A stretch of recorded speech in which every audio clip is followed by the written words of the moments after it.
midnight fog draped the sprawling vineyards of Château Bellargent like a funeral shroud. A single lantern flickered near the ancient winepress house, its golden glow trembling against the dark. Moments later, a scream fractured the silence. By dawn, the body of Etienne Malarac, master vintner and heir to the estate, was found crushed beneath the centuries-old press, its mechanisms untouched, its gears locked. Hercule Poirot, visiting Bordeaux for a quiet retreat, was summoned at once. For in that cold, cavernous room, he sensed something more chilling than murder. Chapter 1. The Death at Dawn. The first light of dawn crept slowly across the sweeping vineyards of Château Bellargent, the soft glow stretching over miles of ordered vines like pale fingers, reaching for warmth after a night of bitter cold. In the heart of Bordeaux's wine country, silence usually greeted the mornings, an almost sacred stillness, broken only by the rustling of leaves in the breeze or the distant murmur of early workers tending to the vines. But on this particular morning, the sun seemed hesitant to rise, as though reluctant to reveal what horrors had unfolded under the cover of night. A thick band of fog curled low over the earth, clinging to every stone and slope and blade of grass, as though nature itself sought to obscure the violence that had shattered the peace. Hercule Poirot stood beside the ancient wooden wine-press, his gloved hands folded neatly behind his back, his eyes narrow with concentration. His usually immaculate shoes were now dusted with vineyard soil, a rare concession from the man who cherished cleanliness to a near-religious degree. The cavernous stone press house loomed around him, its walls dripping with condensation, its air steeped in the scents of oak, dust, and the faint lingering sweetness of crushed grapes. Lanterns flickered weakly in the corners, their light too timid to chase away the gloom. In the centre of the room lay the lifeless body of Etienne Malarac, heir to the estate and master vintner, well-dressed, well-loved, and now crushed beneath the massive timber beam of the centuries-old press. The wooden slab rested heavily over his torso, splintered in places, the mechanism appearing frozen in mid-motion. But Poirot saw at once what others had missed. The press had not been used. Its gears were locked. The handles showed no signs of movement. The dust on the cogs was undisturbed, save for a small smear at the base, too small to be mechanical, yet too deliberate to be accidental. And Etienne's injuries, though brutal, did not align with the typical pressure exerted by the functioning press. The scene was wrong, poorly staged, like a painting with one incorrect brushstroke that only the most observant eye could detect. Poirot knelt close to the beam, his moustache twitching with distaste as he examined the gritty floor beneath the victim. The earth showed drag marks, not the marks of a man who had struggled, but the marks of a man who had been moved. "Mon Dieu!" Poirot murmured, clicking his tongue. "One does not treat the deceased with such indignity. It is most inartistic." Inspector Bernard Laroche approached from behind, rubbing his temples as though the morning had already defeated him. The French inspector was stout, square-faced, optimistic in disposition, and perpetually overwhelmed when working alongside Poirot. "We thought you might say something like that, monsieur. The workers found him at first light. No signs of a break-in, no screams heard. The doors were locked from the inside." Poirot rose slowly to his feet, dusting off the knees of his trousers with a frown. "Locked from the inside, you say? Then you must ask yourself, mon ami, who possessed the key?" His gaze swept the press-house walls. They bore no marks of forced entry. No shattered windows, no pried hinges, The crime had been committed by someone with intimate access to the estate. As Poirot and Laroche stepped outside, the early fog thickened, rolling across the vineyard like smoke from some ancient fire. Workers gathered in small clusters, whispering prayers and fearful speculation. Their faces were pale, their voices hushed, eyes darting between Poirot and the press house door. Murder was not a phenomenon they were accustomed to in these peaceful lands. Hard labour, family disputes, fierce harvest seasons, these were normal. But murder here, among the vines that symbolized legacy and pride, it shook the earth beneath them. In the grand hall of the estate, Poirot began to meet those who had known Etienne best. They stood like players on a stage, awaiting their roles to be revealed. Madeleine Malarac, the victim's younger sister, was the first to step forward. Her raven-black hair was pinned neatly, though several strands had fallen loose around her trembling face. Her pale blue dress was elegant yet understated, appropriate for mourning. She clutched a white handkerchief embroidered with the Malarac crest and pressed it anxiously to her lips. "My brother, he was not supposed to be working alone," she whispered. Her voice carried a mixture of grief and controlled poise. "He went to the press house last night to inspect some barrels," he said, "but he never returned." Poirot studied her with careful eyes. "You did not accompany him, mademoiselle." She shook her head. "We had argued earlier, about the estate." Her voice caught, and she lowered her gaze. "I regret it deeply." Before Poirot could respond, Lucien Dupré, the vineyard manager, stepped forward. He was built like the vines he tended, sturdy, sun-scarred, and shaped by labour. His thick forearms bore the marks of countless harvest seasons. But his eyes, dark and restless, betrayed a simmering fury. "Etienne made many enemies," Lucien said bluntly. "He planned to sell part of the estate to foreign investors. Outsiders. That would have destroyed everything we have. Built here." Poirot raised a brow. "You disagreed with him strongly, I imagine?" Lucien's jaw tightened. "I gave my life to this vineyard. Etienne did not understand loyalty." "A strong motive for anger," Poirot said gently, "but perhaps not for murder." Lucien's nostrils flared. "I did not kill him." Yet the man's hands, tightly balled at his sides, bore a fresh scrape along the left knuckle, a detail Poirot noticed but did not mention.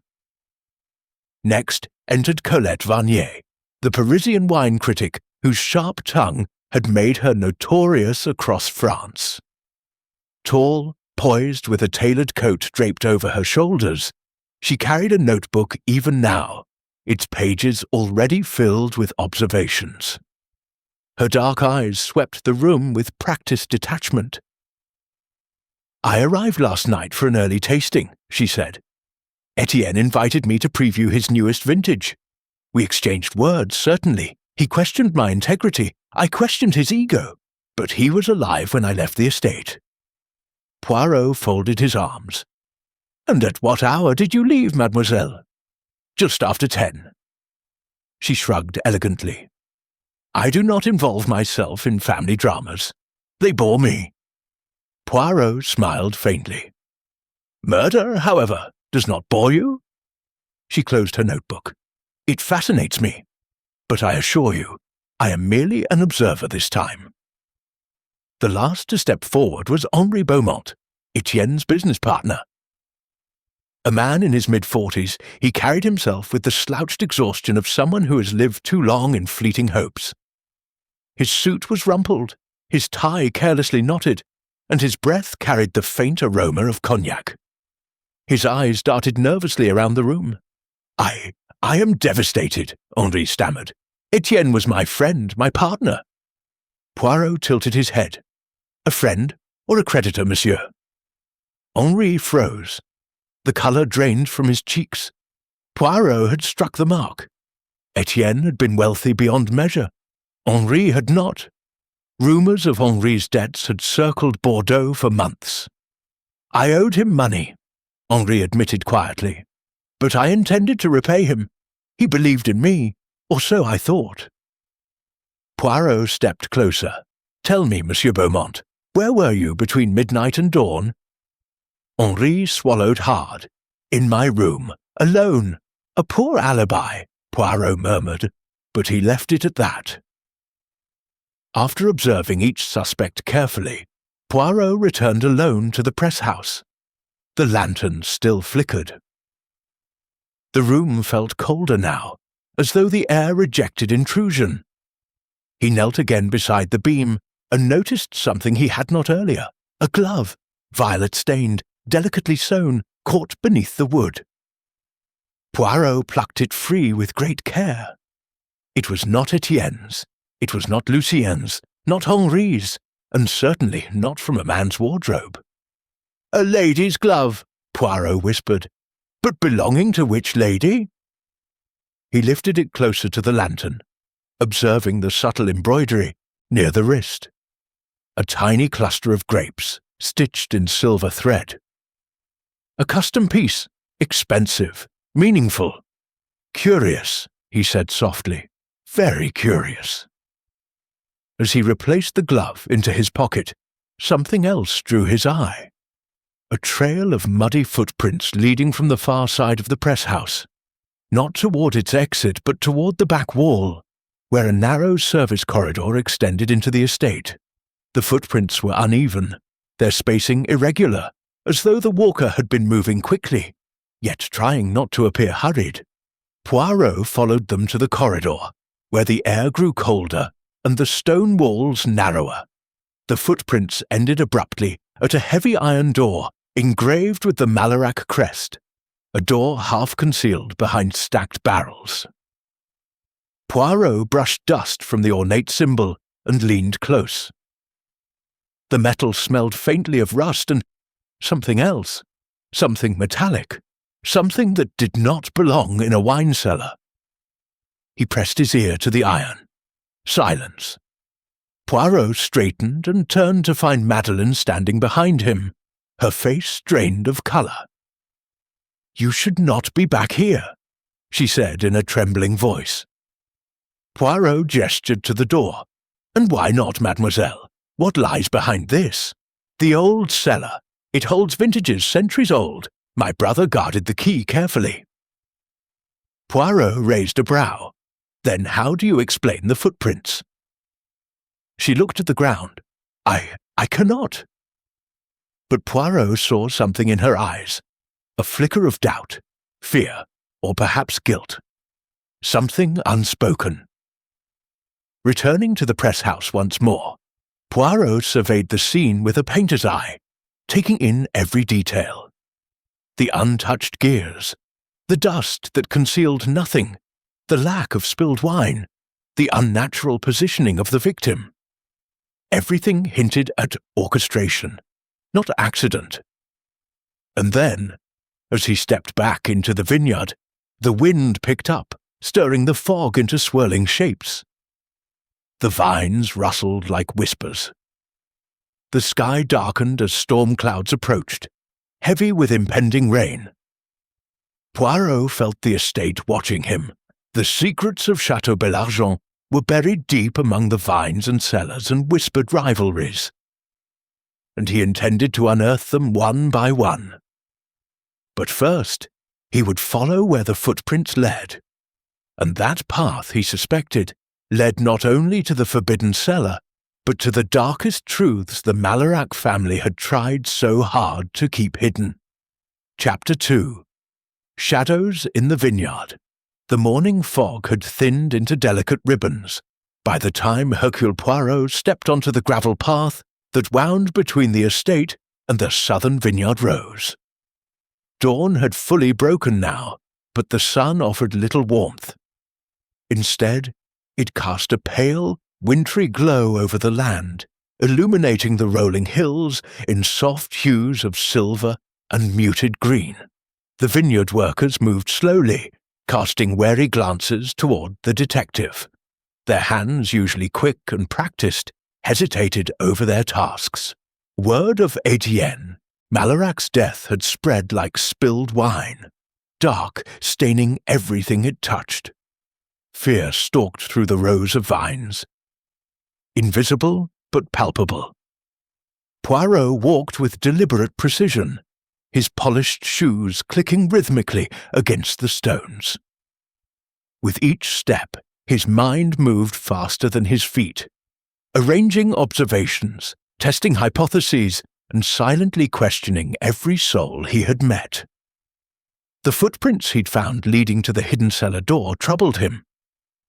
They were a thread, subtle, fragile, that he intended to follow without loss of clarity. He approached the cluster of workers nearest him. Their hands paused mid-air as he drew near, fingers curled around pruning shears or heavy baskets. Their faces were tanned from long days in the sun, but today they looked pale. One elderly man, stooped with age and grief, stepped forward. "Monsieur Poirot," he said softly, we do not understand. Etienne was a good man. Strict, yes, but fair." "His fairness," Poirot said gently, "may have made him an enemy or two, perhaps." The old man exchanged uneasy glances with the others. "People do not kill vintners, monsieur. Not here. They argue, they drink too much, they shout at the harvest, but murder? No." Poirot studied him quietly. "I admire your loyalty, mon ami. But even in the most peaceful vineyard, bitterness may seep between the vines." As he walked away, Poirot lifted his handkerchief to his nose. The scent of damp soil filled the air, mixed with something else, something metallic, lingering faintly. Blood, or rust, or a deception meant to mimic one or the other? His mind churned. The southern vineyard stretched far beyond the eye's reach, its rows symmetrical and quiet. But Poirot's attention was drawn to a particular path, narrower than the rest, which veered toward a small stone cottage. Smoke rose lazily from its chimney. The door was slightly ajar. Lucien Duprez's cottage. Poirot hesitated only a moment before knocking gently and stepping inside. Lucien was seated at a wooden table, head bowed, hands clasped tightly together. A small lamp cast a warm glow over the room. The cottage was modest but tidy. Shelves lined with bottles of aged samples, pruning tools organized with obsessive order, a framed photograph of Etienne and Lucien from harvest season 3 years prior. "Ah, Monsieur Poirot," Lucien said without looking up. "Come to question me again?" Poirot walked around the table, examining the photograph. "You and Etienne were close once." Lucien's eyes flicked upward, dark and brooding. "He trusted me. We built this place together. He took risks, sometimes foolish ones, but he believed in the vineyard." Poirot returned the photograph to its shelf. "And yet you had a fierce argument yesterday." Lucien slammed his hand onto the table, rattling the lamp. "He wanted to sell land to foreigners, outsiders. They would have carved the estate into pieces." Poirot raised his eyebrows in quiet curiosity. "A man passionate about his work is admirable, mon ami, but passion can be mistaken for anger. Some might think you dangerous." Lucien scoffed. "If I were dangerous, monsieur, you would not be standing so close to me." Poirot smiled faintly. "Perhaps, or perhaps you would be more subtle." Lucien pushed back his chair. "Ask your questions." Poirot glanced at the vineyard dirt caked on Lucien's boots, and more importantly, the smear of dried mud left on the floor under his chair, matching the same texture as the footprints near the forbidden cellar door. A detail he tucked quietly into his mind. "Where were you between midnight and dawn?" Poirot asked. Lucien did not hesitate. "Working in the north rows, pruning damaged vines before the frost hit. You may ask the workers, many saw me." Poirot nodded. "And your scraped knuckle?" Lucien raised his hand and examined it. An accident. Tool slip. Poirot said nothing for a moment. Then he asked, "Do you know of anyone who might have used Etienne's private cellar? Someone who would go through the iron door?" Lucien stiffened. "No, that cellar is forbidden. Even I have never been inside." Poirot believed part of that, but not all. The man's eyes flickered ever so slightly at the question. Poirot noticed every flicker. He left the cottage soon after, the air thick with unspoken truths. As he walked back toward the estate's main house, he spotted Colette Varnier standing beneath an archway of vines, smoking a cigarette despite the early hour. Her posture was relaxed, her eyes sharp. "You walk the vineyard like a hunter, Monsieur Poirot," she said, "but be careful. Hunters sometimes become prey." Poirot's moustache twitched. "Mademoiselle, I am always careful."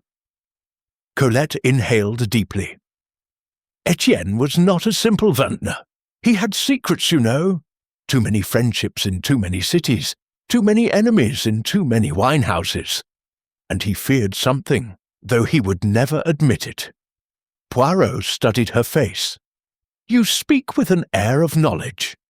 Were you one of his fears, mademoiselle?" Colette's laughter rang out like a crystal chime. "Oh, no, monsieur. If he feared me, he hid it very poorly.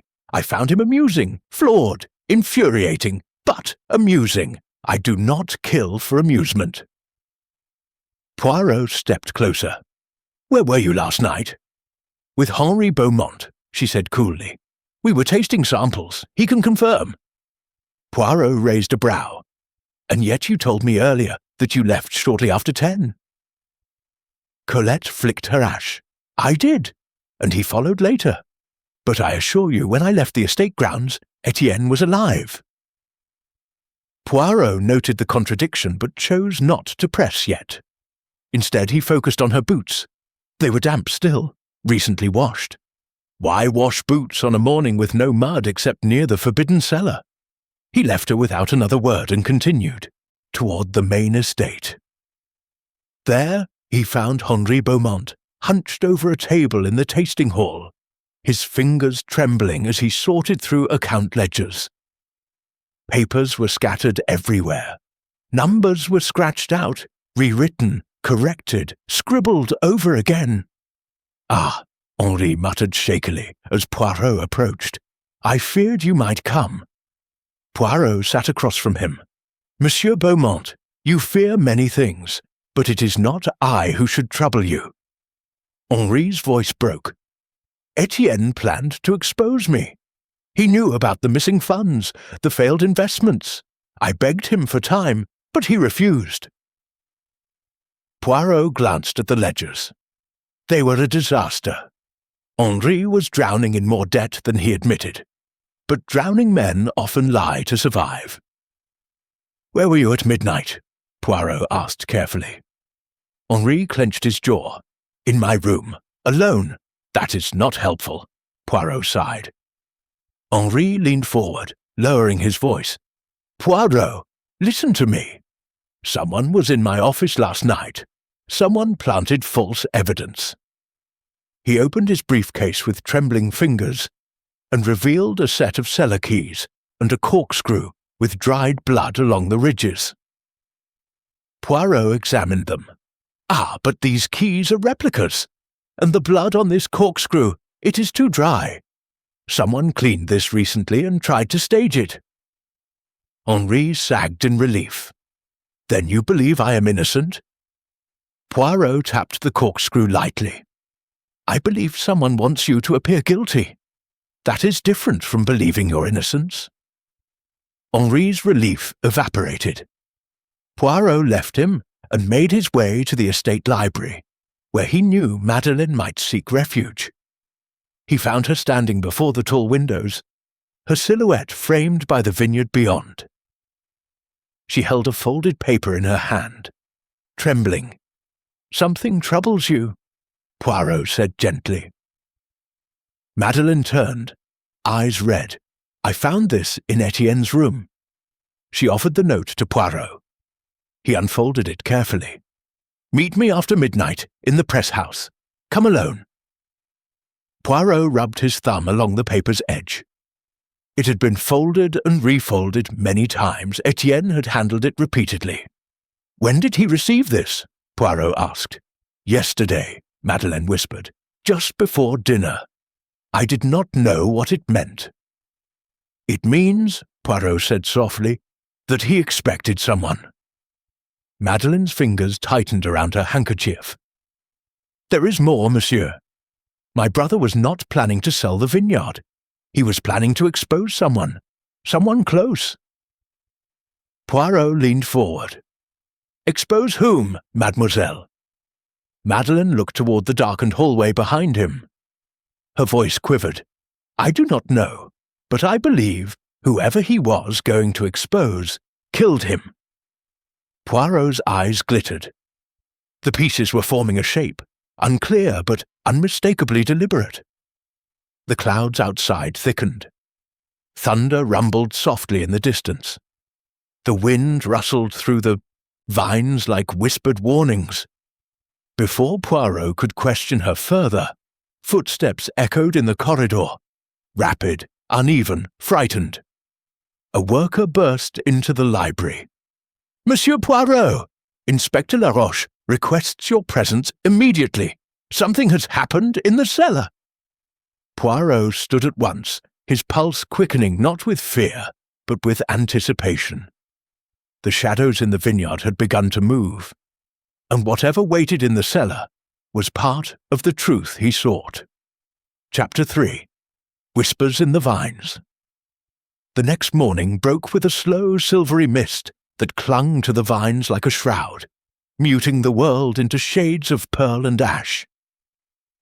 Hercule Poirot walked the gravel path toward the fermentation house, cane tapping gently, his mind already arranging the fragments of mystery like pieces on a chessboard.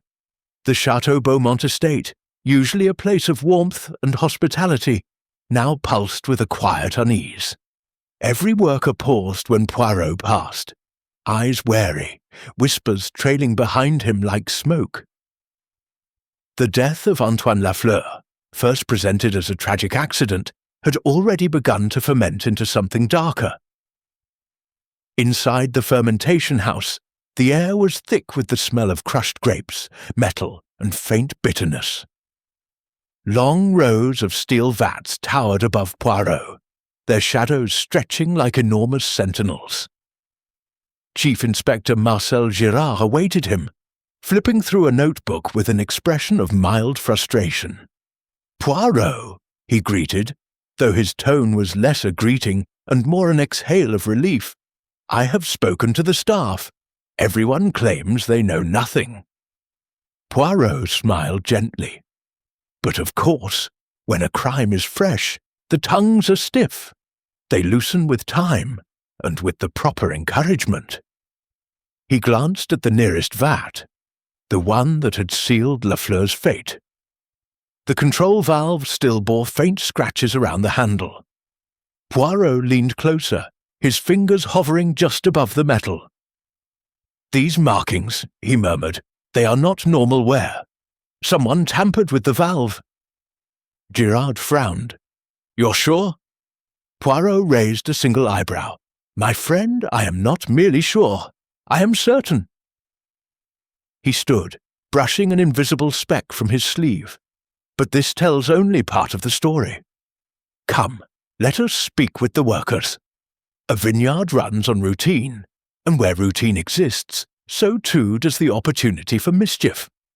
Their first interview was with Lucien Morel, the vineyard foreman, a man with sun-leathered skin, thick hands, and a deep voice that rolled like distant thunder. Lucien stood stiffly when approached, cap in hand, gaze fixed firmly on the floor. "Monsieur Poirot, I told the inspector everything. I found the valve open, the vat draining. I thought it was my fault." His voice cracked, revealing a weight of guilt. Poirot observed him with gentle scrutiny. "Guilt can cloud the mind, Monsieur Morel. It makes one believe in mistakes that were never made. He stepped closer. Tell me again, slowly, what happened the moment you noticed something was wrong? Lucienne inhaled deeply. I heard the vat groaning. I rushed over and saw the pressure gauge rising too fast. Antoine was inside. His voice faltered. I shouted. I ran to the hatch, tried to open it, but the pressure, mon Dieu, it was impossible. Poirot nodded sympathetically, but his eyes narrowed with intent. And the valve? Already open when I arrived, and I swear to you, I did not touch it before that. Poirot exchanged a look with Girard. Lucien's sincerity was striking, almost disarming. But sincerity, Poirot knew, could not be mistaken for truth, not yet. Their next stop was the Chateau's laboratory, where Dr. Eleanor Vasseur, the estate's enologist, was analyzing samples with meticulous care. The room smelled of alcohol, oak chips, and disinfectant. Eleanor was elegant, poised, her dark hair pulled into a severe bun. She assessed Poirot with cool, analytical eyes. I figured you would arrive eventually, she said, placing a vial aside. You want to know whether the fermentation data shows something unusual. Ah, a woman who wastes no time, Poirot replied approvingly. I appreciate efficiency. She handed him a sheet filled with neat, precise graphs. Yesterday's readings were within normal parameters, until 15 minutes before the incident. There was a sudden spike in pressure, violent, as if the valve had been opened abruptly. Poirot scanned the sheet carefully. And could such a spike occur naturally? Eleanor hesitated. A pause Poirot noticed instantly. In rare cases, yes, but... She folded her arms. Not like this.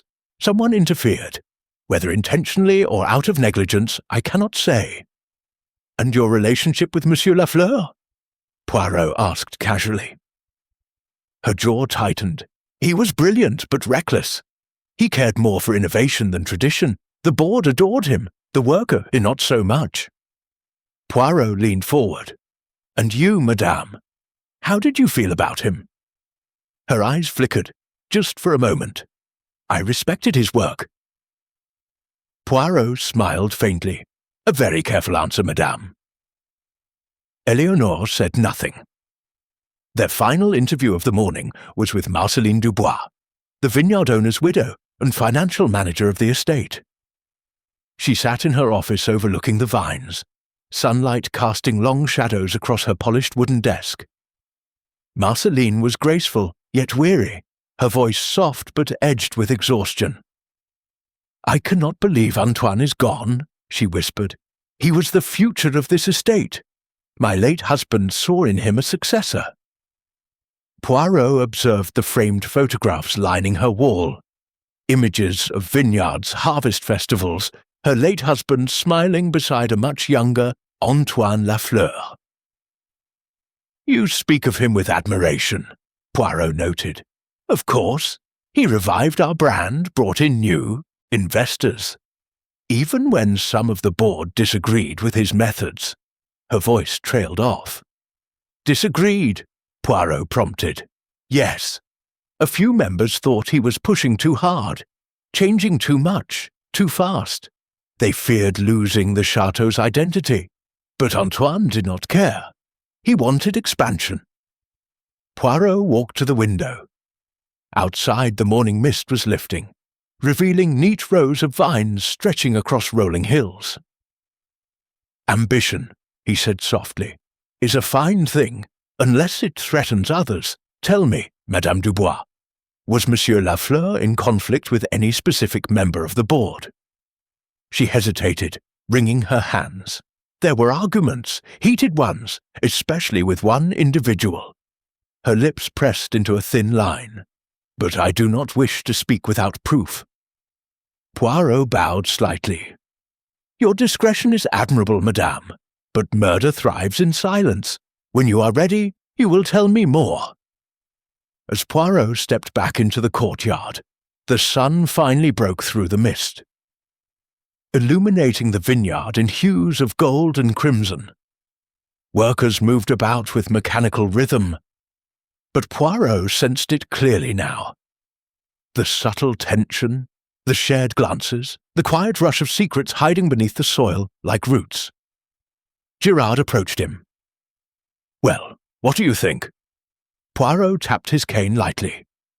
"The stage, my friend, is set. 3 individuals reveal truths, yet each withholds something, and our victim—" He turned to face the great fermentation house. Monsieur Lafleur was no ordinary man. Ambitious, admired, envied, many could wish him gone. Gerard sighed. "So where does that leave us?" Poirot's eyes sparkled. "With questions, precisely where a detective should be. But I assure you, Inspector, before long, this vineyard will yield its most bitter fruit, the truth." He looked out over the vines as a distant thunder rumbled through the hills, rolling ominously across the estate, an echo of secrets yet to erupt. Chapter 4. The Letter in the Cellar. The afternoon sun melted into a mellow amber glow as Hercule Poirot made his way down to the chateau's ancient wine cellar, the oldest structure on the estate. The heavy stone steps echoed beneath his polished shoes, while the air grew progressively cooler, tinged with damp earth and the faint perfume of aged oak. Flickering lanterns cast long, trembling shadows along the narrow corridor, giving the cellar the appearance of a crypt rather than a place of preservation. Poirot's moustache twitched with subtle displeasure, not at the gloom, but at the sense that something waited for him in the dark, something carefully hidden and thoroughly inconvenient to the murderer lurking among them. Gerard followed behind, muttering as he descended. "I still do not understand why you insist on examining this place. Lafleur was found in the fermentation house, not the cellar." Poirot raised a hand. "Patience, mon ami. The fermentation house is where he died, but the motive, the truth, may lie buried elsewhere. A vineyard is like a family. Its secrets are stored where the light does not reach." He paused at the final step, surveying the rows of dust-coated bottles that lined the walls. "And this cellar, I suspect, hides one such secret." At the far end of the room, a solitary lantern illuminated a forgotten workspace. A small desk, a stack of unlabeled bottles, and a thick register filled with decades of handwritten notes. Poirot approached the desk with the reverence of an archaeologist discovering a hidden relic. His hand brushed across the wooden surface and stopped at a corner where the dust had been recently disturbed.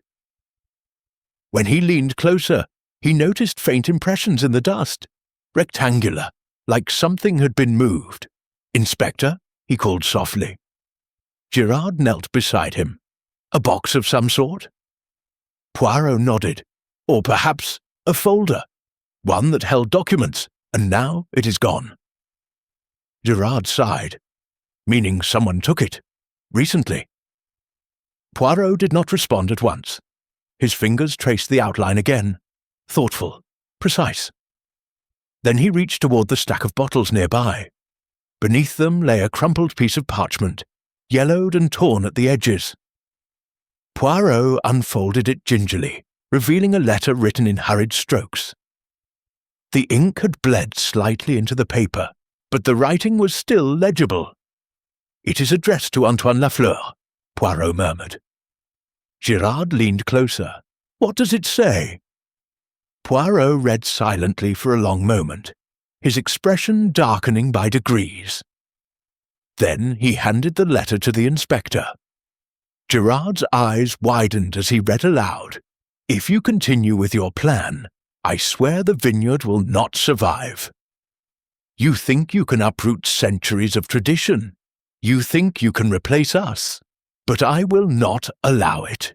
Reverse your decision or suffer the consequences." Gerard exhaled sharply. "That sounds like a threat. Poirot tapped the page. Indeed, and note the date, 2 weeks ago. Someone warned our dear Monsieur Lafleur before his unfortunate death. Someone with much to lose. They exchanged a heavy silence before Girard asked, "Do we know the handwriting?" Poirot shook his head. "Not yet, but it is angry, rushed, a person unused to expressing emotion on paper." He folded the letter and slipped it carefully into an envelope. "This confirms what we suspected. Lafleur made an enemy, a dangerous one." The sound of soft footsteps interrupted their thoughts. Poirot and Girard turned sharply as Marceline Dubois descended into the cellar, her expression tense and apologetic. "I saw the door open," she said, her breath unsteady. I thought perhaps you needed assistance." Poirot studied her with genteel curiosity. "And what brings Madame Dubois to the depths of her own estate on such a gloomy afternoon?" Marceline hesitated. Her eyes darted briefly toward the desk. "I come here, often. My husband loved this cellar. It brings me comfort." Poirot's gaze remained steady. "A comforting place, yes, if one seeks solitude. But solitude is a double-edged sword. It also allows secrets to ferment." He stepped aside, allowing her to pass, but his eyes followed her every movement. She did not look at the desk. She did not even glance at the bottles. But her hands trembled. Girard approached her gently. "Madame, we discovered a threatening letter addressed to Antoine Lafleur. Were you aware of any recent conflicts he had?" Marceline inhaled deeply, steadying herself before speaking. "Antoine wanted to modernize everything. New machines, new blends, new marketing. It was bold, but many opposed it. Some board members even threatened to pull funding." Her voice broke slightly. "But I never imagined someone would kill him." Poirot took a step closer. "Tell me, madame, did your husband ever disagree with Monsieur Lafleur?" A flicker of pain crossed her face. "They argued, yes. Jacques believed in preserving heritage. Antoine believed in progress.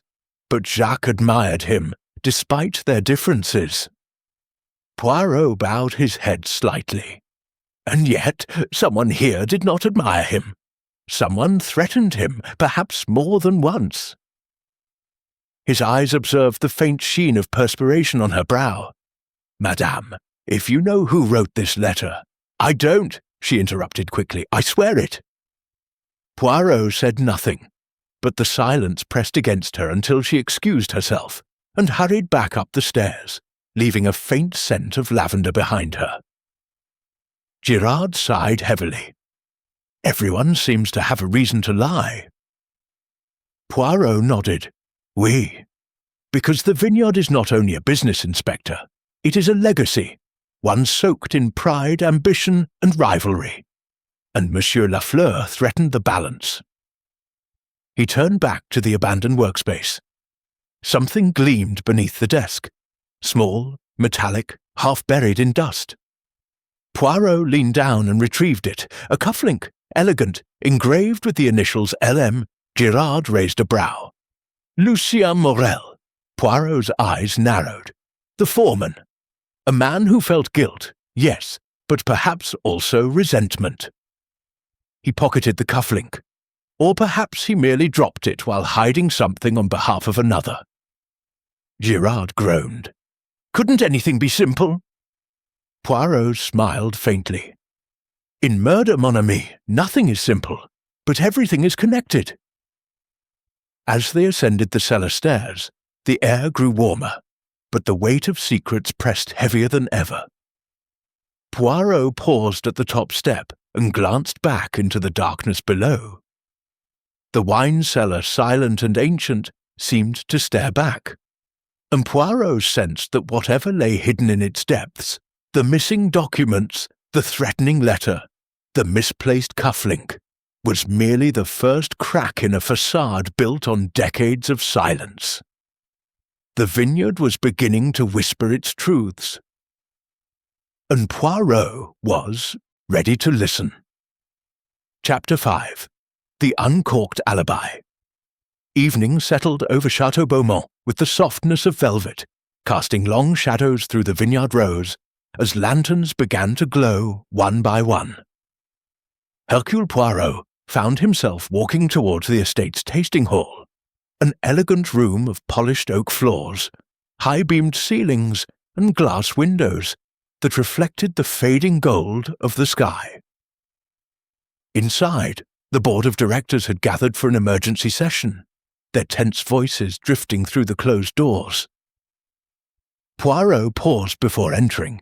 He enjoyed listening to the music of conflict before stepping into its performance. When he entered, the conversation halted. 5 board members sat around a long table, their faces drawn and pale.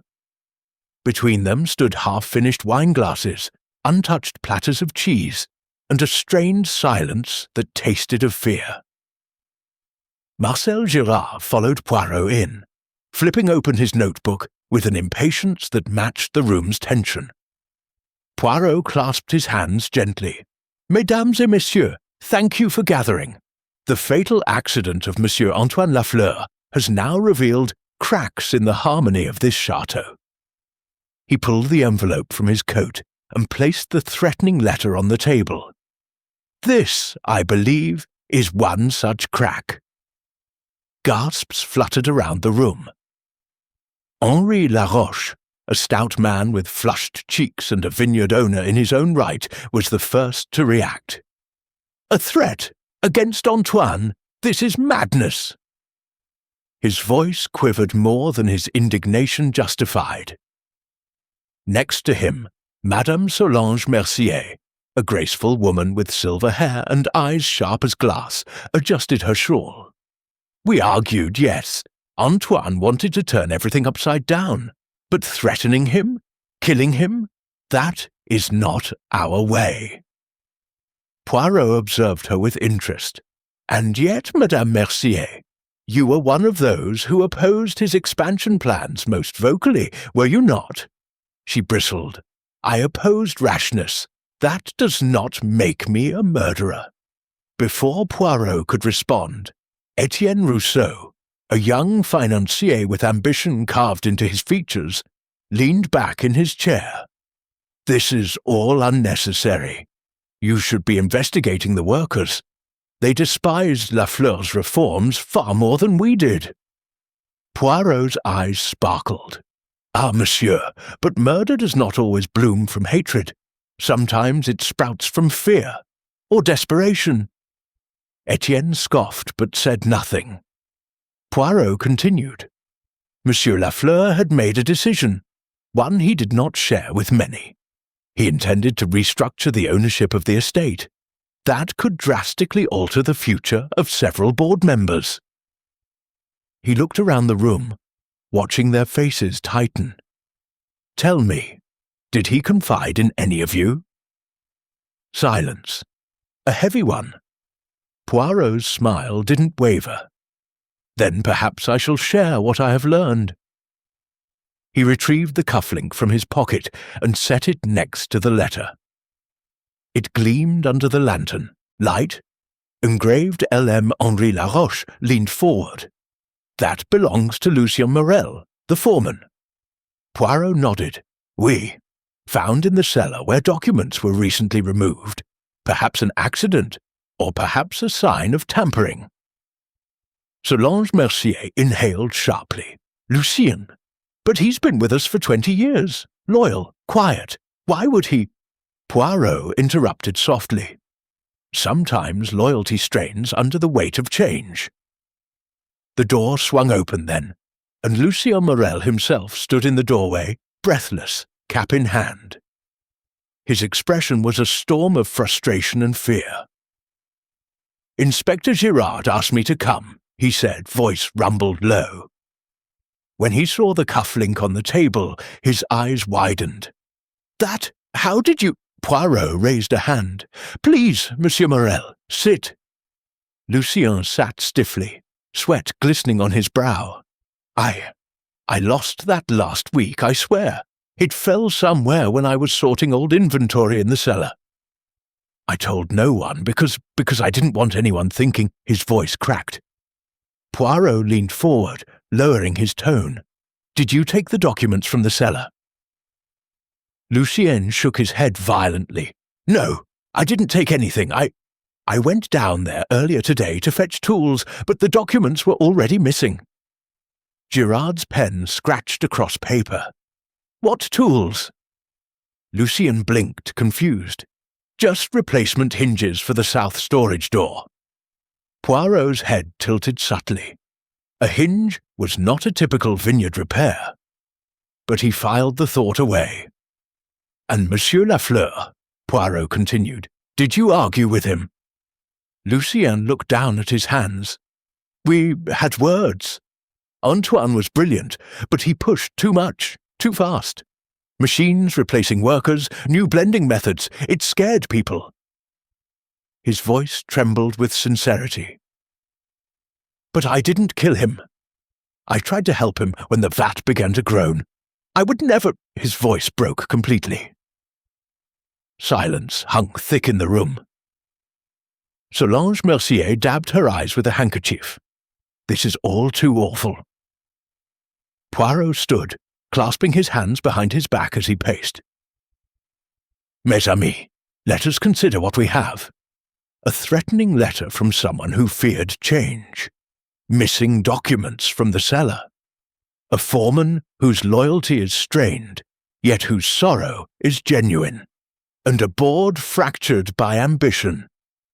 He paused at the window, looking out over the vineyard bathed in moonlight.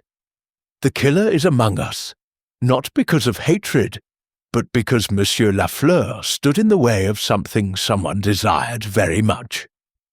Etienne's voice rang sharp. Are you accusing one of us, Poirot? Poirot turned, his gaze unreadable. I accuse no one, not yet, but I suggest you all reconsider your alibis most carefully. Some are already beginning to uncork themselves. The words struck the room like a thrown stone. Faces paled, eyes darted, and breaths tightened. Poirot watched them with the calm patience of a master observing players in a game. Tomorrow, he said, I shall review each alibi again, with fresh eyes. For now, I bid you good evening. As he and Girard exited the tasting hall, the inspector exhaled loudly. Every one of them looks guilty. Poirot smiled faintly. Ah, mon ami, that is the nature of truth. It hides in plain sight, surrounded by its shadows, but fear not. He tapped his cane lightly. Chapter by chapter, we shall peel back the layers.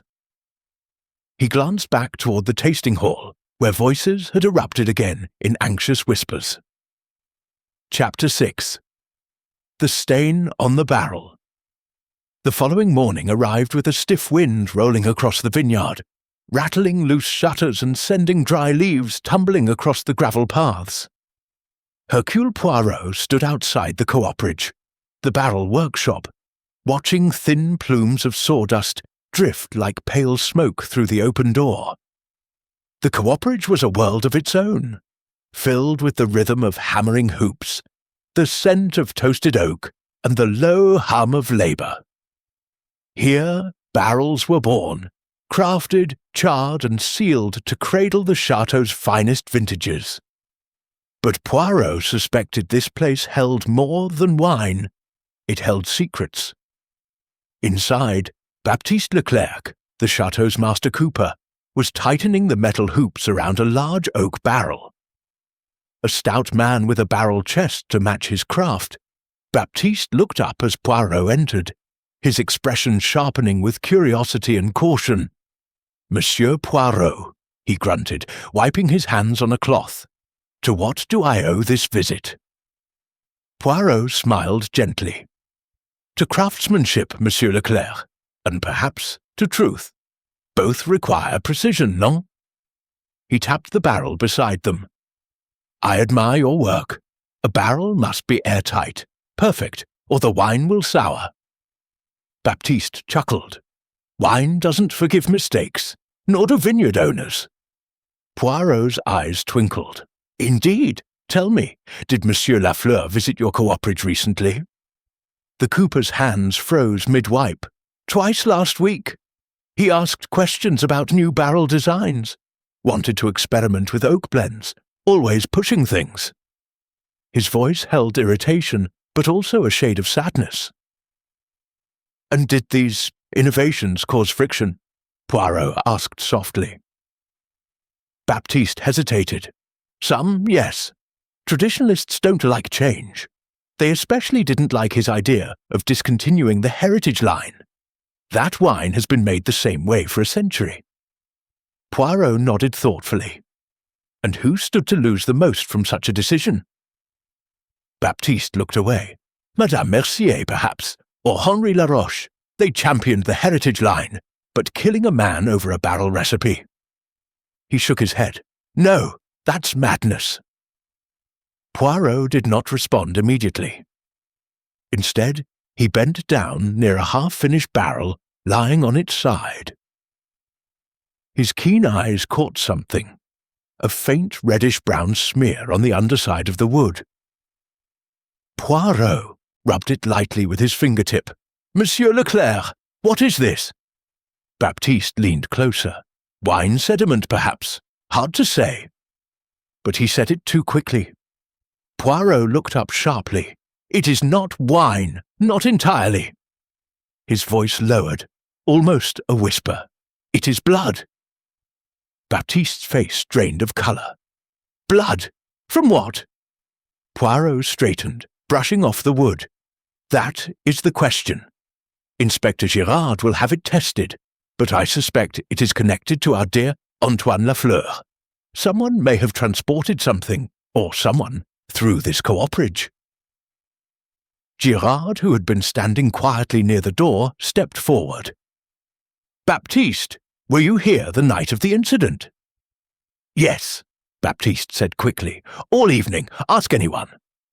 Poirot's eyes narrowed. Then tell me, Monsieur Leclerc, did you hear anything unusual? Movements, voices, a cart or wheelbarrow? Baptiste hesitated again. Longer this time. Finally, he sighed. I heard footsteps around midnight. I thought it was Lucien checking the storage shed, but now? He swallowed. Now I'm not so sure. Poirot exchanged a glance with Girard. Midnight. That was precisely when Lafleur was last seen alive. Poirot moved deeper into the cooperage, scanning the floors. Near the back wall, he spotted faint drag marks, long, thin grooves across the dusty planks. He crouched, tracing the lines with 2 fingers. These marks, they were made by wheels. A small cart or trolley used to move barrels. Recently, too, the dust has not yet settled fully. Girard knelt beside him. So someone moved something through here after midnight. Poirot nodded. Moved or concealed. He rose, stepping toward a stack of barrels waiting to be sealed. One barrel, slightly off-center, drew his attention. Its metal hoop was dented. Poirot touched the dent. This barrel was struck, hard. He pressed his ear to the wood, then tapped gently. The tone was off. Inspector, Poirot said quietly, help me move this one. Together they rolled the barrel out of line. As it shifted, a small metallic object clinked against the floor, slipping from beneath the base. Poirot picked it up carefully. A silver pendant, delicate, feminine, engraved with the initials E.V. Girard gasped. Eleonore Vasseur. Poirot's eyes glittered. Our esteemed enologist, and someone who stood to lose much if Lafleur changed the blending process she had perfected. They stared at the pendant in silence until Girard spoke. Do you think she was here that night? Poirot placed the pendant carefully into a small envelope. I think she lost this while doing something she should not have been doing. Baptiste rubbed his face with trembling hands. Eleanor? No, She wouldn't. But uncertainty clouded his voice. Poirot approached him. Monsieur Leclerc, suspicion is like smoke. It spreads, but only the fire beneath it burns true. Tell me, did Eleanor come here often? Yes, he admitted, especially lately. She was checking barrel quality for Lafleur's new line. They argued more than once. Poirot raised an eyebrow. Argued? About what? About control, Baptiste said. About who deserved credit for the chateau's future. Eleanor believed she understood the vines better than anyone. Antoine believed innovation belonged to him alone. Poirot smiled thinly. A rivalry of the mind and the ego. Very dangerous. Just then a gust of wind rattled the cooperage doors. Baptiste flinched. Girard closed his notebook. We'll have to speak to Eleanor again. This time she will not choose her words so carefully. Poirot gently tapped the blood-stained barrel. The vineyard, mon ami, is like a crime scene in slow motion. Every detail ferments, deepens, reveals itself with time, and now. He lifted the envelope containing Eleanor's pendant. We have another clue ready to be uncorked. As they exited into the cold wind, Poirot paused to look back at the cooperage. Its silent barrels stood like sentinels, guarding their secrets. He felt the tension rising across the estate, thickening the air like storm clouds. Someone was growing desperate. Chapter 7. The Red Thread of Truth. The night pressed heavily against the windows of Inspector Arav's office as he sat alone, his desk lamp casting a warm but weary glow over scattered files. Chapter 7 began not with a discovery, but with a strange stillness, one that often preceded the unravelling of deeper truths.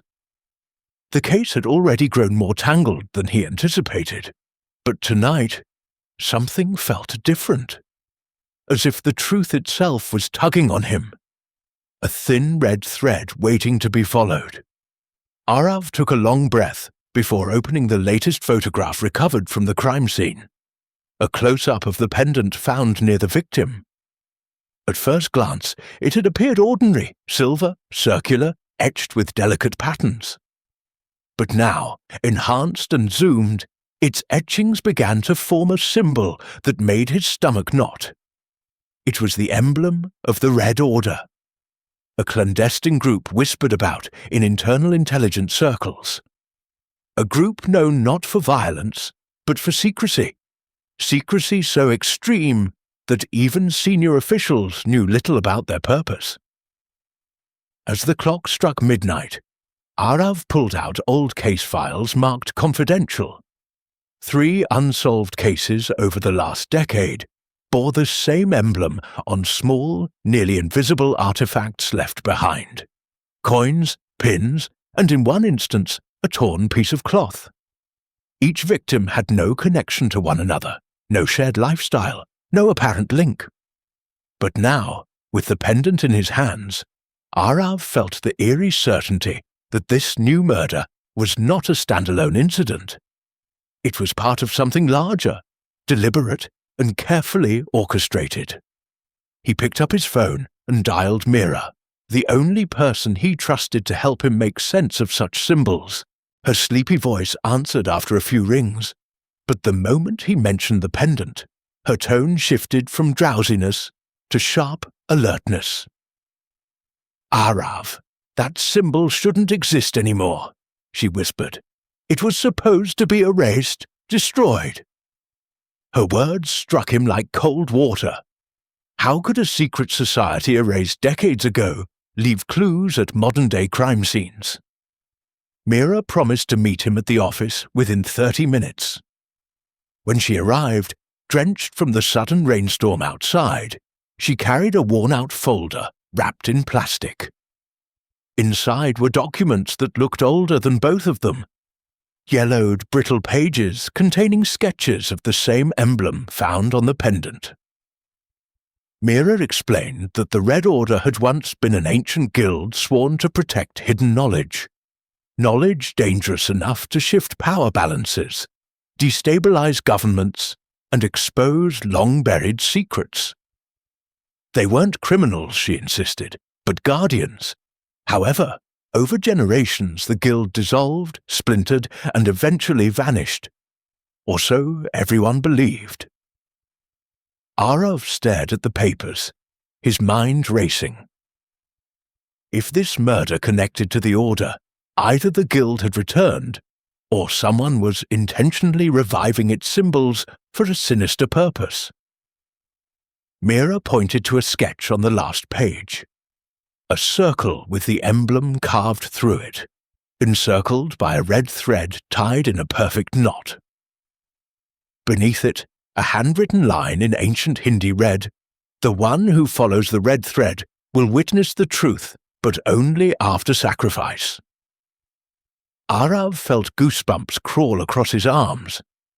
The phrase reminded him of something he had seen on the victim's wrist, a faint red thread tied loosely, almost unnoticeable at the time. He quickly pulled up the crime scene photo and zoomed in. There it was, a simple red thread bracelet. But it wasn't knotted randomly. It was tied in the same pattern shown in the ancient sketch. Mira gasped. "Arav, this isn't just a clue. It means the victim was chosen." The realization hit both of them hard. If the victim was chosen, then the killer wasn't random. The murder had purpose, ritual, and symbolism behind it, which meant the next victim might also be chosen. Arav's chest tightened as he considered the weight of that possibility. The investigation had now transformed into a race against time. Determined to find the meaning behind the pendant, Arav and Mira returned to the last location the victim was seen, a deserted library on the outskirts of the city. The building loomed like a forgotten relic, its massive stone structure swallowed by vines and shadows.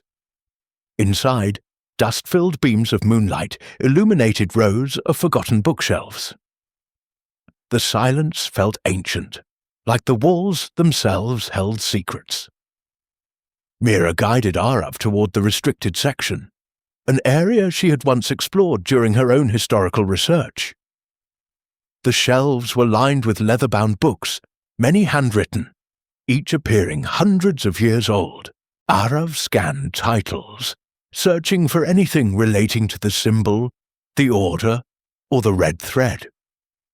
Then his eyes caught a book that didn't fit, a more modern journal tucked between ancient manuscripts. He pulled it out carefully. The cover bore no title, only an embossed red line across the center.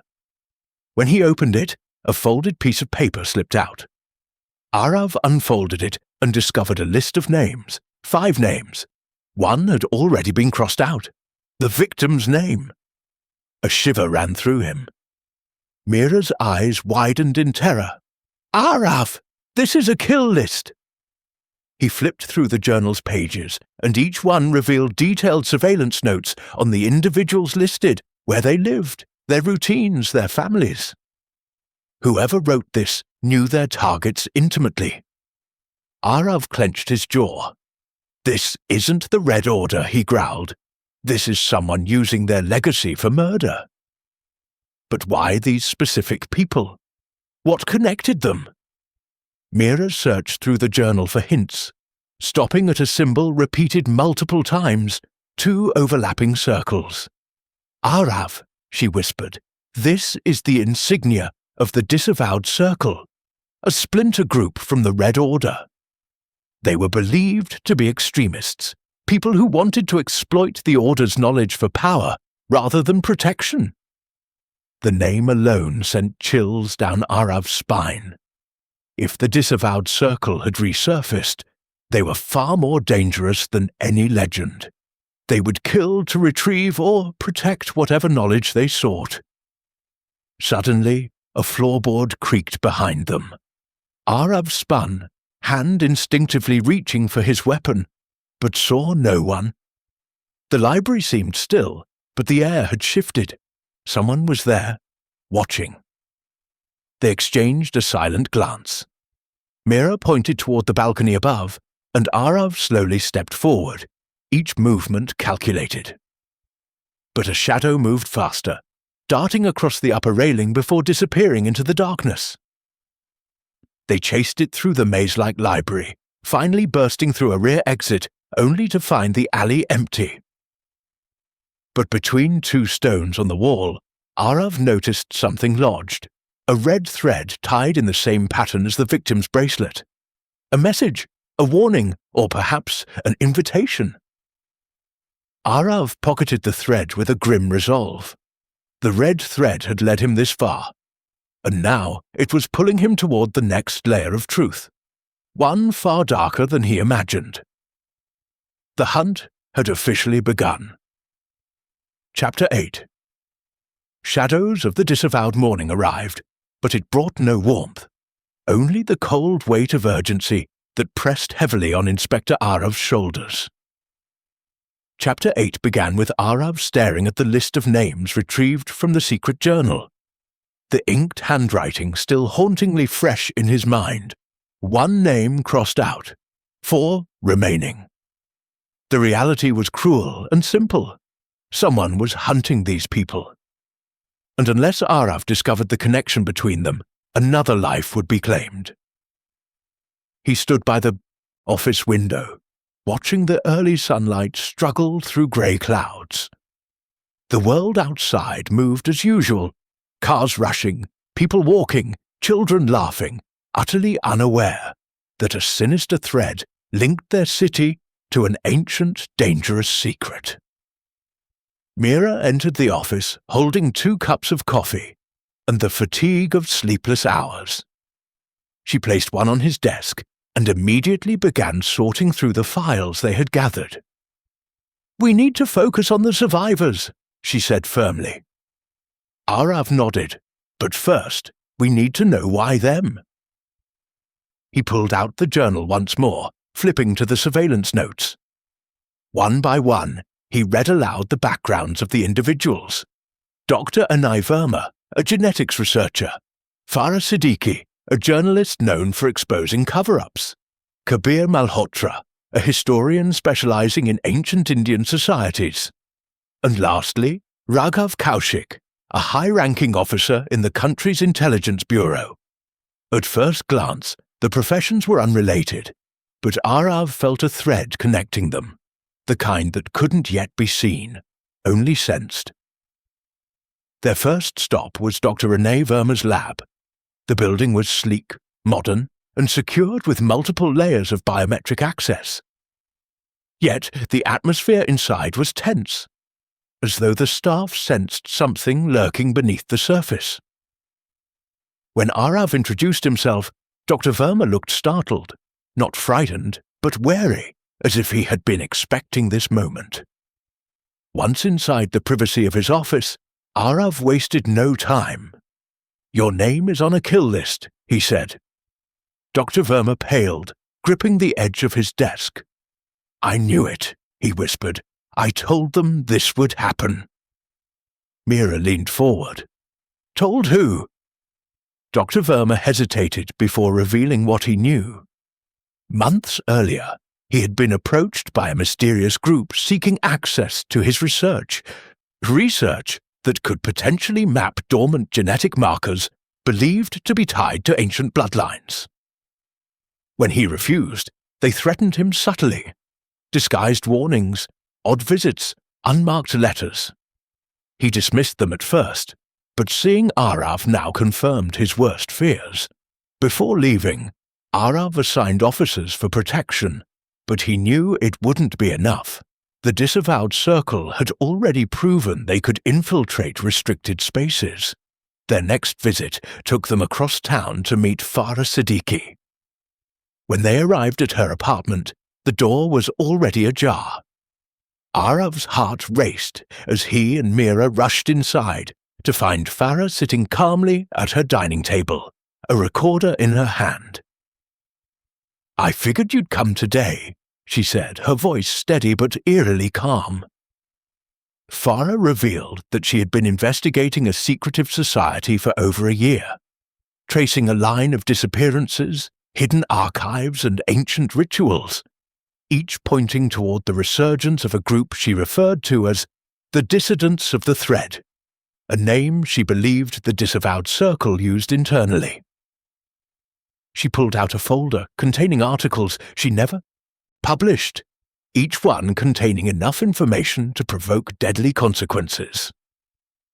But the most shocking revelation came when she pointed to a photograph, a blurred image of a man wearing a pendant identical to the one found at the crime scene.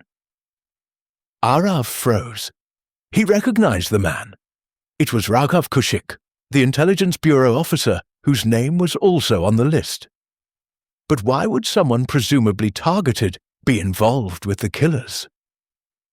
Farah explained that Raghav was believed to be the bridge between the modern world and the ancient society, a man caught in the middle, someone who may have once been a member but was now being silenced. Arav felt the puzzle twisting into a darker shape. Either Raghav was helping the killers, or he was trying to stop them from within, and had now become a threat to their plans. As they prepared to leave Farah's apartment, a loud crash shattered the tense calm. The balcony window exploded inward as a masked figure lunged into the room. Arav reacted instantly, tackling Mira out of harm's way as Farah ducked behind the couch. The intruder moved like a phantom, swift, precise, and eerily silent. His weapon was a short blade, carved with the same emblem of the Red Order. Arav engaged him, blocking the blade with a chair before counterattacking. But the intruder didn't stay to fight. Instead, he hurled a small pouch onto the floor. It burst open, releasing a cloud of red powder that burned their eyes. By the time the air cleared, the attacker had escaped through the balcony. The only thing he left behind was a single thread, red, knotted, and placed on Farah's table. A warning, or perhaps confirmation that she was next. Arav cursed under his breath. Mira examined the powder and whispered, "This isn't poison. It's symbolic, an initiation ritual powder used by the Disavowed Circle." Arav was done with symbols. He wanted answers. Their next target was Raghav Kaushik, the only person on the list who might hold direct knowledge of the Circle's activities. They drove to the Intelligence Bureau headquarters, but upon arrival, they were informed that Raghav hadn't shown up for work in 2 days. His phone was off, his apartment empty, his car abandoned near an old industrial site. It was as if he had vanished into thin air, or someone had made him vanish. As they reached the industrial site, the air smelled of rust and abandonment. The building's broken windows stared back like hollow eyes. Inside, they discovered signs of struggle. Overturned tables, shoe marks dragged across the dusty floor, and a smear of blood leading toward a metal door. Arav kicked it open. What they found inside made Mira gasp. The walls were covered in symbols, circles, threads, ancient markings painted hastily in red.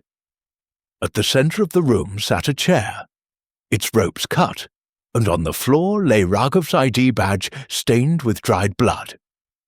But there was something else, something chilling. A large map spread across the table with 3 names circled, the remaining 3 from the kill list. And in bold red ink, written across the map, the thread must be purified. Arav clenched his fists. This wasn't just murder. This was ritualistic purification, a fanatical attempt to erase individuals connected to an ancient lineage or secret. The Disavowed Circle wasn't hiding anymore. They were accelerating. As Arav gathered the evidence, he noticed a small, folded note near the chair. When he opened it, a familiar pattern stared back at him, a red thread symbol, and a message written beneath. "Inspector, you are already part of the thread. Try to break it, and it will tighten." A cold chill spread through him. They weren't just watching him. They were involving him, targeting him. And now, the hunt had turned into something far more personal. The chapter closed on Arav standing in the dim, abandoned room, the red symbols glowing faintly in the fading light. The clock was ticking. The next murder was imminent, and the thread was tightening. Chapter 9. The Bloodline Cipher. The abandoned industrial site lingered in Inspector Arav's mind long after they left, its eerie red symbols etched into his thoughts like scars. Chapter 9 opened with a heavy silence inside the police vehicle. As they drove back toward headquarters, the sun was setting, casting long streaks of amber across the windshield. But even its warmth could not thaw the chill that had settled within him. Arav replayed the note in his mind. "You are already part of the thread." The words clung to his conscience like a shadow refusing to detach. The more he considered them, the clearer it became. The disavowed circle wasn't merely observing him. They had woven him into their plan with deliberate intent. Mira, seated beside him, was deep in thought as well. Her normally sharp, analytical gaze flickered with concern. "Arav, they wouldn't involve you unless they believed you are tied to this somehow. Do you think there's something from your past, your family, that connects to them?" Arav kept his eyes on the road, though his grip on the steering wheel tightened. "No, my family has no connection to ancient cults or hidden societies." But part of him wondered. His father's restricted military service files. The old medallion he had once found among his grandfather's belongings. Could it be coincidence? Or had the threads been woven decades before he was even born? Back at headquarters, the atmosphere had shifted. Officers moved with heightened urgency. Files were being transferred to the conference room, and digital boards displayed newly retrieved data. Arav and Mira stepped into the room where 3 profiles were projected. Dr. Verma, Farah Siddiqui, and Kabir Malhotra, the 3 who remained uncaptured or alive. But it was Kabir Malhotra's profile that drew immediate attention.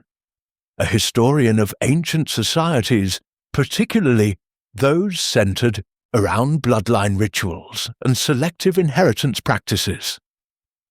If anyone understood the origins of the disavowed circle, it was him. Arav ordered a team to begin tracking Kabir's usual haunts, libraries, archives, forgotten temples, and then noticed an officer rushing toward them. "Sir, a package just arrived for you, no return address."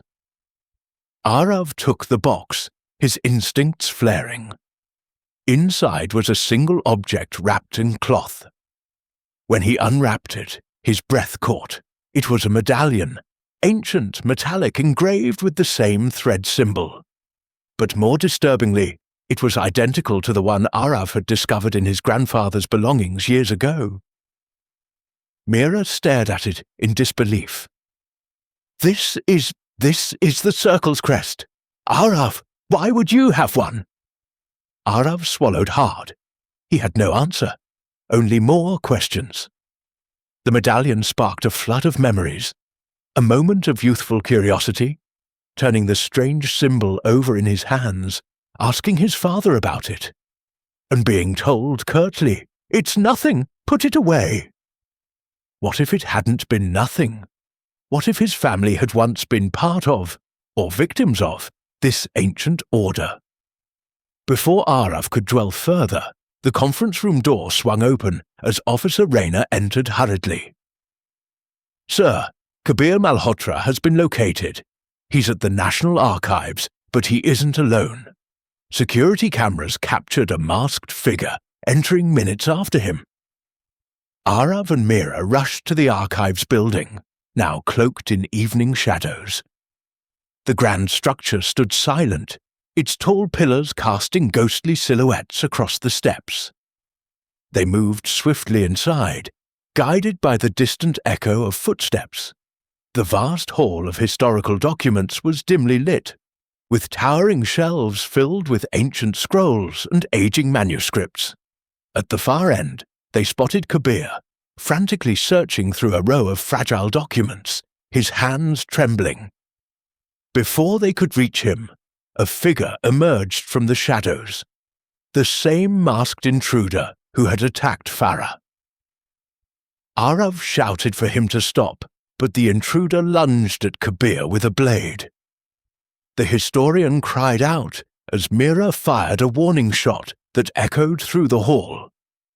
The masked figure dodged, sprinted toward a side corridor, and vanished into the maze of shelves. Arav paused only long enough to ensure Kabir wasn't gravely injured, just a shallow cut, before signaling officers to pursue the attacker. Kabir, clutching his injured arm, gasped out the truth they had long been circling. "Inspector, they're not just killing us, they're cleansing the bloodline." Arav's eyes narrowed. "What bloodline?" Kabir pointed to an ancient manuscript lying open on the table, its pages worn, but the symbols unmistakable. The Circle believes certain families carry the thread of continuance, a lineage tracing back to a lost order that once protected ancient knowledge. They think we, those on their list, are descendants of that order. They want to erase the bloodline entirely before it reawakens. Mira's voice trembled slightly. "And what does that have to do with Arav?" Kabir looked at Arav with a sorrowful intensity. "Because his family, they were part of it." Arav felt the ground shift beneath him. Kabir explained that decades ago, a faction of the ancient order splintered into two, the protectors and the disavowed. One sought to preserve, the other to purge. Generations of silent conflict followed. The disavowed circle resurfacing now meant that the final bloodline purge had begun. Before Arav could question further, the lights in the archives flickered violently, then shut off completely. In the suffocating darkness, a cold voice echoed from somewhere unseen. "Inspector, the thread begins with you." The temperature dropped as footsteps circled the room. Mira reached for her flashlight, flicking it on, its beam slicing through the darkness just in time to reveal a figure behind them. Arav pushed Kabir aside as the masked intruder struck again, his blade narrowly missing Arav's shoulder. The chase resumed through shadowy aisles, the sound of hurried breaths and echoing footsteps interlacing with the rustle of ancient parchment. Arav cornered the intruder near a locked archival chamber, but just as he lunged, the masked figure threw another pouch of red powder, blinding him momentarily before escaping through a shattered window. When Arav regained vision, only silence remained, plus one final clue. Stuck to the window frame was a small strip of parchment containing coordinates. When Mira read them aloud, Kabir's face went pale. "Those coordinates, they point to the Circle's gathering site, the place where they finished their purifications." The chapter ended with Arav gripping the parchment, the truth burning painfully within him. His past was no longer distant. His bloodline was no longer dormant. And the final confrontation with the disavowed Circle was inevitable. Chapter 10. The Thread Unraveled. The night air was thick with mist as Inspector Arav, Mira, and Kabir Malhotra approached the secluded estate indicated by the coordinates. Chapter 10 opened with the tension of inevitability. Every step forward waited with anticipation. The building was ancient, partially hidden by overgrown vines, its stone walls blackened with age. Windows glimmered faintly with candlelight, flickering shadows hinting at movement within. Arav's mind raced. The disavowed circle had orchestrated this moment, drawing him in, weaving him into their centuries-old plan. Every instinct screamed danger, yet he felt the undeniable need to see the truth through to its end. They moved silently across the gravel courtyard, the crunch beneath their shoes threatening to betray their approach. From the corner of Arav's eye, he noted patterns in the light.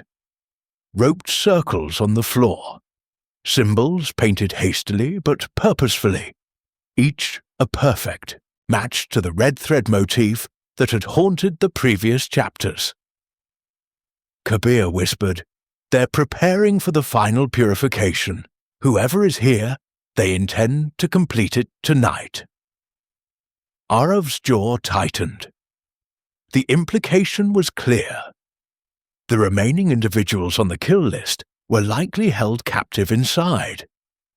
And the circle had been monitoring them, guiding them like puppets across decades, their motives tied to bloodline, legacy, and twisted belief in purification.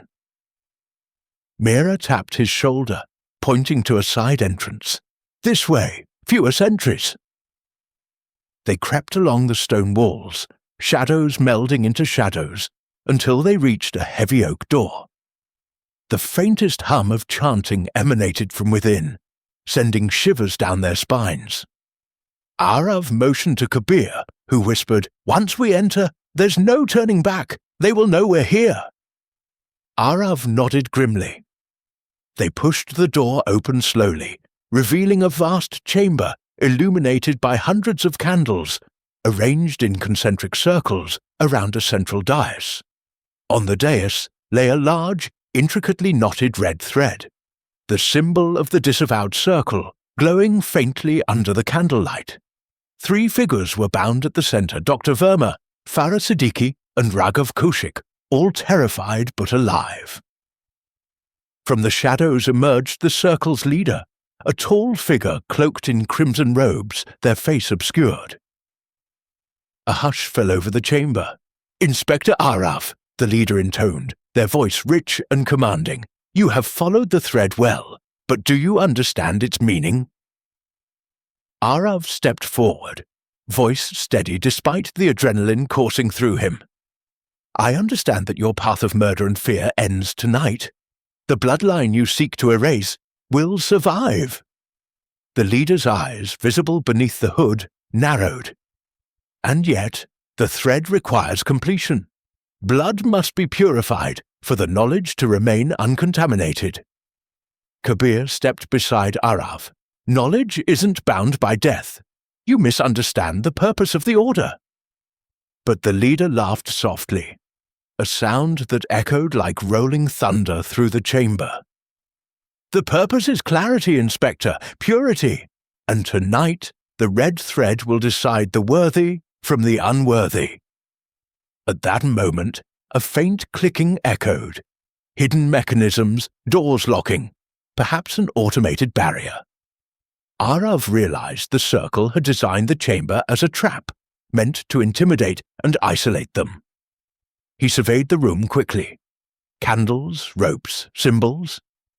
Then he noticed something the leader had overlooked.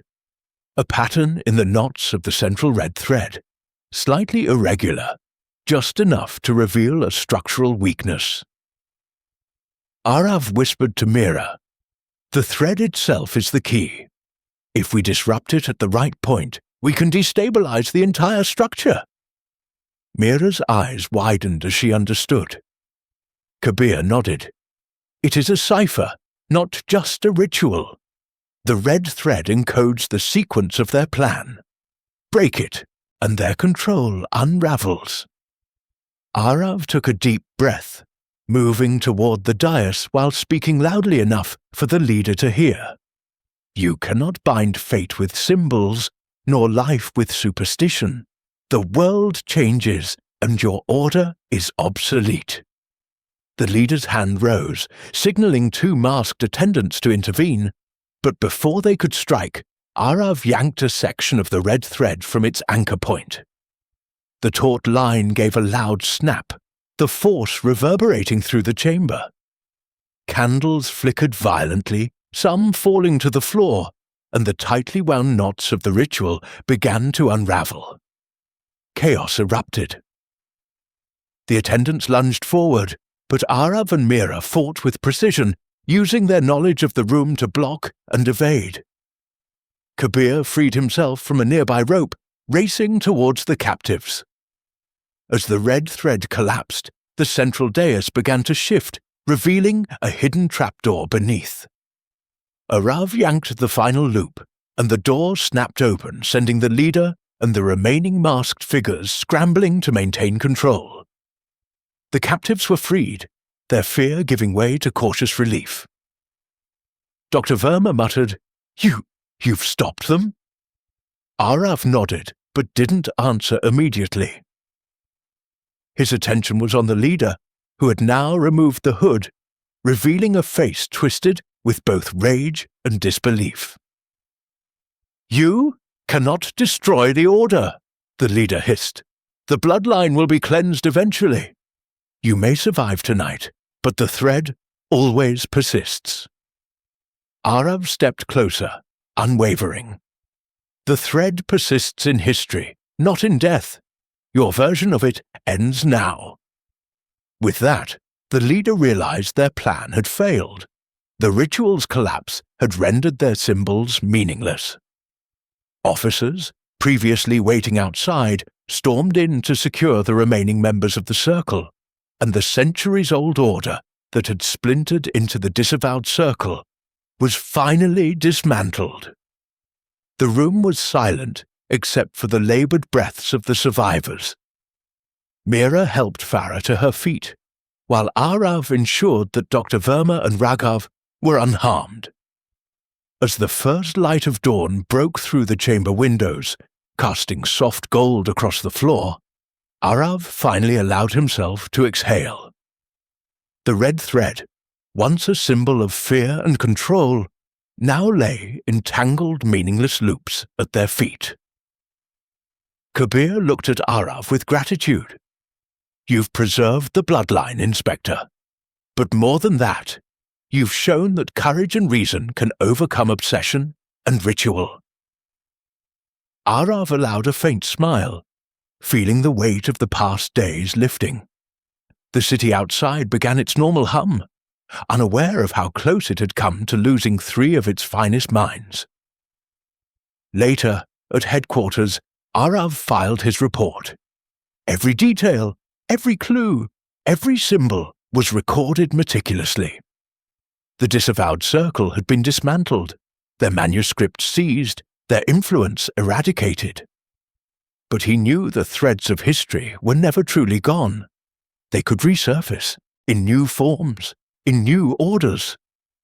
For now, though, the bloodline was safe, the living protected, and the red thread, once a source of fear, was unraveled completely. Arav stood by the window, the sunrise reflecting in his eyes.